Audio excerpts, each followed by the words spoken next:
Hi guys, and welcome to the channel. If you're new here, my name is Mike. This video we're reviewing, appraising this little piece of kit here, which is quite an interesting thing. It is a loupe. It's a big loupe. It's a very powerful loupe, but of course you can see it's got LED lights on it, which are pretty useful. It also will clip onto your phone so you can take photographs and you can record things, and it's from this company here called Apexel. This is 120 times zoom, if you like, on your phone, and it seems to say it's times 20 with your eyes.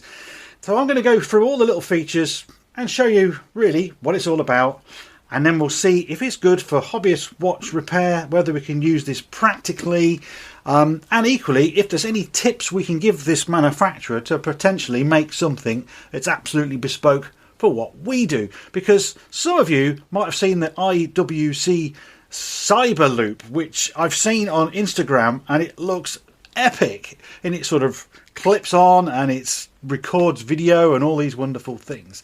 This doesn't quite do that, but maybe it's a step in the right direction. So let's go to the bench, let's dissect this thing and see what it's all about. Okay, so here's the four main components, and just before we get really into it, let's go to the price. The price is £41, which is around about $52. It's pretty reasonable for watch tools because I've paid a lot for a lot smaller item before today, but of course this isn't just a watch tool. This is if you're wanting to look at jewellery, or you're model making, or looking at insects in the garden. There's all kinds of things. So let's just evaluate it with the price in mind. So this is the main part of the thing. As you can see, we've got a nice little protector on the back, protect the lens. But you can see it is a big lump, and we'll measure it just to give you perspective. So 51.3, so that's pretty much 2 inches in diameter, and from the threads to the front there, sort of 29-30 millimeters. So it is a big thing, and that also obviously is because we're housing this LED light, and you can also charge it. It's got about a 2-hour battery life. It hasn't run out on me, to be fair, but I haven't used it for 2 hours solidly. So we can switch it on with the button here, and then you can see you get these lights. And then we have different modes, so we can use half the light there, half the light there, or we can go full again, or we can go into blue. I don't necessarily think it's UV. It doesn't say anything in the instructions. I found the blue light absolutely useless for what we would do, so just bear that in mind. So there we go, that is the feature. Of course, you've got a nice silicone rubber eyepiece which you can put over there. It sits nicely on the threads. It looks like it's hanging off, but it's strong enough, and then you can see through the viewfinder quite comfortably. And I found it, this is the best way to use this product. Putting on the phone is good, and I can see the versatility for that, which I'll touch on when we do that. But me personally, inspection is better this way, but there are some downsides, and again we'll get to that in just a moment. So to task it onto the holder here, will fit apparently just about every phone there is. You can see it goes very, very wide, and then you have this adjuster here which allows it to move around to line up to the correct lens on your telephone. So I have got an iPhone 15 Pro here, and that will just clip on, sorry. It's a little bit harder to do one-handed. You have to be careful, of course, that it doesn't start touching the buttons, because certainly on iPhones that sends it into all kinds of strange emergency dial numbers and things and such like. So you can line it up with the relevant lens that you need. As you can see, say it was that one. I'm not sure if it is at the moment. We'll go into that in a moment. And it's just got a thread on the back, so you can screw it in like this, no problem. But it does tell you to use this reduction piece, which has got a much smaller hole in it. So I'm not a camera expert. I don't know why we'd need to reduce I'm guessing it just helps it focus. So that fits into there. And in theory, you know, once you've lined it up with your phone, you can tighten that up there as well. It's not going to move around, and it's set pretty much for every time you want to use it. And then we'll screw that on. So you can see it sticks out quite a bit. But then if you want to take, that's a picture of me and my mum. If you want to take photographs or you want to record some video, certainly if you're in the Facebook group and you're working on watches and you've got questions, this is pretty decent for that. So let's now show you how that works by showing you some footage that we're going to take using the phone. Right, it's all set up on the phone. We're in video mode at the moment. There we go. It is all lights on, and you can see here that if I take it close, I've got a movement just there, look, and you can see what it's recording. So I'm going to press record now. I need to sit down for this. The problem you have is trying to get it into focus. So I've got it in focus now, and it's very, very, very close and powerful. You need the light because this sort of closeness, everything shadows it, so the light is extremely useful, and that is pretty decent. So we'll just go round. For taking photographs, well, I can take photographs on an iPhone whilst I'm filming, but if I stop, go to the photo app, hopefully you can see that it's now changed on my screen. And this is an iPhone thing, I think. It does photos a lot different to what it does video. The screen's changed. Look, if we go to video, look, it's much bigger.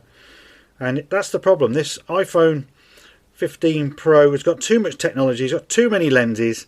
And as much as you can switch it to manual, it still wants to jump around.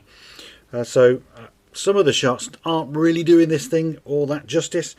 So I'm going to record some video just for you to see properly of what we're going to get, and I'll combine it with some photographs so you can understand exactly what can be achieved.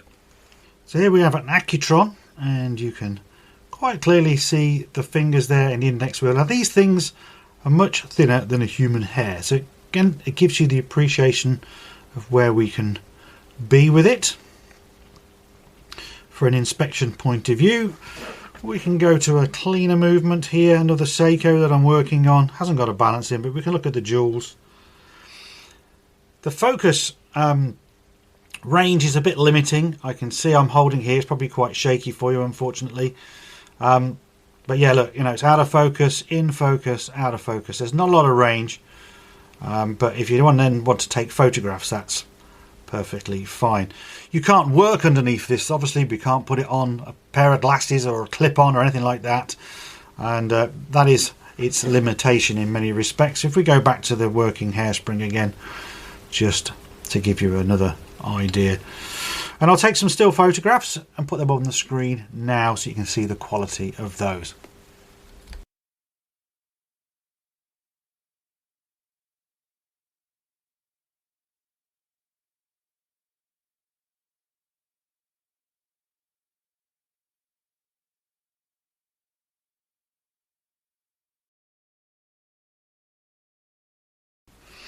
Okay, so we've seen it on the phone, and to me, I mean, it's good, don't get me wrong. You can get some good photographs, and again, if you're posting on social media in the groups and things trying to get help, then it's certainly better than what you've got. But it also depends on the phone. Now, iPhones, these latest iPhones, I have a love-hate relationship with them. I mean, they've got all the technology, but the cameras, they've got all the different lenses, but the software interferes with them. And I know you can get different apps to designate using the right lens, but it doesn't always come true with this particular thing. So it has its uses. It's pretty decent for that. But where it excels is when you put it to your eye, because what you've just seen on the video footage is nothing like what you see when you look through it. Now, this is proper optics. This is, I think there's 4 different lenses there to get the magnification, and they are of good quality. I've been